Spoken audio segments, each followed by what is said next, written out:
Peace, hey guys. About a year ago, I was about 130 pounds more, and yeah, my journey. I can care less about my strength. I can care less about showing off.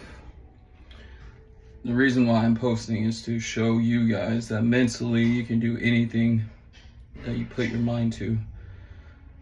You can train every day. You can train 2-3 times a day. I really want to inspire you guys to either start your fitness journey or just keep going, keep pushing forward, guys. It takes a lot of reps, it takes a lot of time, it takes a lot of patience, and trust me, I'm not even there, not even close. I'm not even close to being satisfied. It's just a lot of work, a lot of grind, a lot of sacrifice.